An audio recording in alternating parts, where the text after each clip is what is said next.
What's going on YouTube? In this video we got another money play for y'all. I don't know if you'll necessarily call this a money play or you'll call this like a glitchy play. It's one of them play because it's not necessarily gonna get you a touchdown every time you use it, but it can get open 99.9% of the time. We're looking at a specific route. Is deadly. It's with the tight end. The play I'm talking about is gun deuce close, RPO, read counter stick. This is out of the Baltimore Ravens playbook. I'm gonna run this against a bunch of different defenses so you can see that it is consistent against all kinds of defenses. There's not a lot you can do to stop it unless you manually stop it yourself. And let me just show you something real quick. You see the play right there is A in the middle. And if you've watched my previous videos, you have also PA deep cross. That's the other money play that I just dropped. And then I think like the second video on the channel, not on the channel, for Madden 22, the deuce close mesh spot right there, Y, that's also another money play we dropped. So you have options, and on top of that, counter Y is a really good run play, and then you have 0-1 trap. This is I'm probably gonna do a video about a scheme with this and what audibles you need to have. This is a really good formation that you can run all kinds of money plays out of, and then just having this glitchy play right here just changes the game completely. We're gonna go ahead and get into the practice field. First, I'm gonna show you some defenses that it completely destroys, and then we're just gonna get into there and throw random defenses at it and see what can stop it. So let's go ahead and jump into the practice field. All right, first things first, this is a play. It doesn't matter what hash you're on, doesn't matter which way you run in the play. If you flip it this way, flip it that way, it doesn't matter. It's gonna be the same effect either way. Now, to get the best results, you want to have your running back on the opposite side of whatever hash you're on. So if you're on the left hash, you want your running back on the right, but it really does not matter. It's going to work either way. Now, this is a very popular play. This is a nickel mid blitz. A lot of people run it. It's not the safest defense, but this year, Madden, it is hard to get pressure unless you're sending at least 5 people. You're sending 3, they got at least for me, if you're sending 3, you know, your opponent's got all day to throw the ball. So a lot of people do run blitzes like this. I'm gonna show you other defenses, not just gonna be this, because obviously this is an easy defense to beat if you know how to beat man coverage. But let's pay attention to the route we're talking about with Mark Andrews. It's gonna be deadly. Okay, so if I was running the nickel mid blitz, normally what I would do is I'll bring my safeties up right in front of whoever they're guarding. So that top right safety, I would normally put him right in front of Mark Andrews, because that's probably going to be the guy guarding Mark Andrews. If not, it's going to be that cornerback right in front of Marquise Brown right there. But watch what happens once we call HUT. Be a little patient. Everybody just basically gets sucked into the play, and I'm wide open. A truck or two, or maybe a spin move, and you could possibly get a touchdown with this play. Let's go ahead and jump to the replay so you can see what happens. Now, when I tell you this happens, even when you guess pass, it doesn't matter what you do. I don't know why, but DBs do not react well to this play. Watch what happens. Everybody gets sucked in. The safeties kind of go over the top. Nobody goes right towards Mark Andrews. Look, even that safe, I'm pretty sure that's the safety over the top that's supposed to be guarding him, but he actually goes for the run. You can see he's already like committed to the run as I'm throwing the ball. The only person that really does anything they're supposed to is the guy guarding Marquise Brown, and there's going to be certain plays where they don't even guard him. But you can see I'm wide open, one person in front of me, and I got Marquise Brown to block for me. It's not always going to be like that. Sometimes you're going to get 3 yards, sometimes you're going to get 5 yards, but it's very consistent, and you can consistently get yardage. I'll do it a couple more times so you can see that it is consistent though. Wide open, nobody around me. Mark Andrews isn't the fastest, but he isn't the slowest tight end.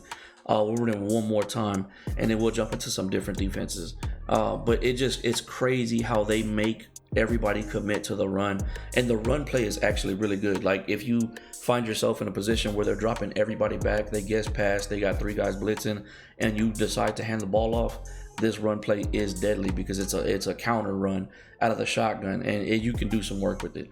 Let's go and jump into some different defenses so you can see that it just doesn't work against nickel mid blitz.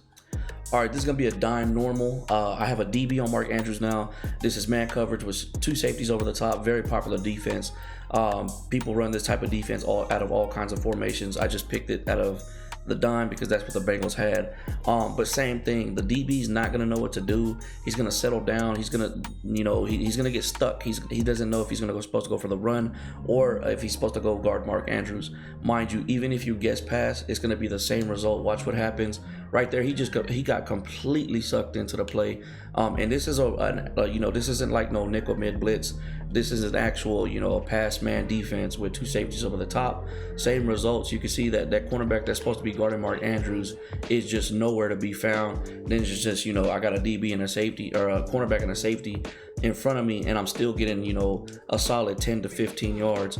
And that's why I'm telling you, man, because a lot of people are running man coverage this year, and it's going to be you're going to get similar results for zone, but this really beats man pretty bad. But this is the last time I'm gonna run it. I just want to show you that it's consistent no matter what you do. And I'm telling you, even if you guess pass, because I labbed it with a friend, told him to guess pass. He guessed pass. He still couldn't stop it. There's really not much you can do unless you manually go over there and try to stop it yourself. Let's go ahead and jump into some zones so you can see that it is the exact same result. All right, this is gonna be your basic cover 3 sky. You have to be a little patient. I want to say that the purple zone, he drops back, he takes like a step or 2 towards his zone, and then he comes into the run. Let's watch what happens. Right there, he actually didn't even go into his zone at all. I think because he bumped Marquise Brown, and then he comes in for the run. But even if Marquise Brown is not in his way, and he doesn't bump him, he'll take like 1 or 2 steps into his zone, and then he'll come into the run, and Mark Andrews gets wide open. This is against a cover 3, and it's the same result if you guess pass. Trust me, we've tested it. This is why I'm saying this is a really glitchy play. It destroys man coverage, and I'm also averaging 15 to 20 yards against a cover 3. I don't want to make this video too long. You've seen it a couple times. We'll run it one more time against cover 3, and then we'll jump into cover 4, and you'll see you get similar results. I'm easily getting 20 yards of play, 15 yards of play. This is a solid play to get you that first down if you need it. Let's go ahead and jump into cover 4. All right, this is your basic cover 4 drop. Like I said, if they don't bump the wide receiver, they're going to go into their zone for like 1 or 2 steps, and then they're going to get sucked in by the run play, and then your tight end gets wide open. Sometimes they don't even go into their zone. You can see right there, he came straight down. Once again, man, I'm just going to keep repeating myself. This play is just glitchy. The tight end gets open every single time. I'm not going to keep running it against cover 4. I'm going to move on to the next defense. We'll run it one more time. I like to show you the consistency, and it's just every single time. And once again, okay, let's say they're playing a cover 4 like this, where there's not a lot of people on the line, like D linemen. They got 2 linebackers and 3 D linemen. You can hand this ball off, and this can be a really good run play.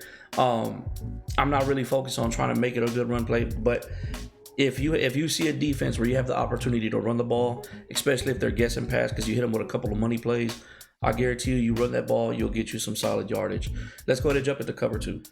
Now, I want to say cover 2 does the best job of covering this play.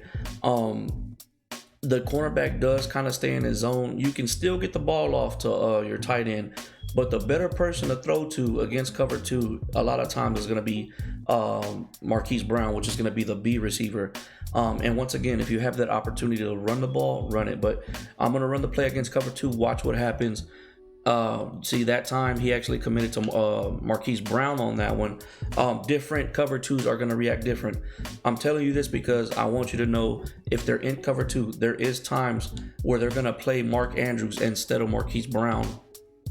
But obviously this is just a normal Tampa 2.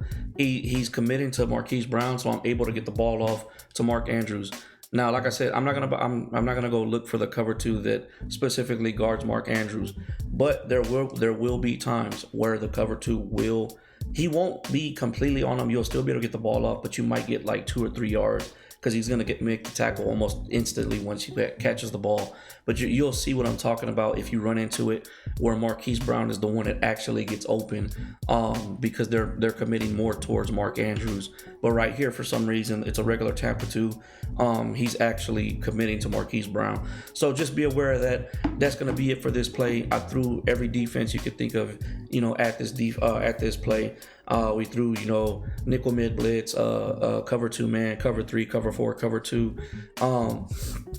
This is probably one of the glitchiest plays right now. Obviously, it's not going to get you a touchdown every single time. You don't need a fast tight end, but when does speed not help? I can only imagine what this could do with like somebody like with Darren Waller. And another reason this play is so good because what you can audible to. Like I said, we dropped a couple of money plays out of this formation already. Adding that with the trap, the 0-1 trap, and then the run out of this play, there's just so many things you can do. This would be one hell of a scheme. And I'll drop a video about having a scheme out of this single formation and how to read defenses, depending on how the DBs are looking from this formation, because things could look different depending on what offense you're in. But that's gonna be it for this play.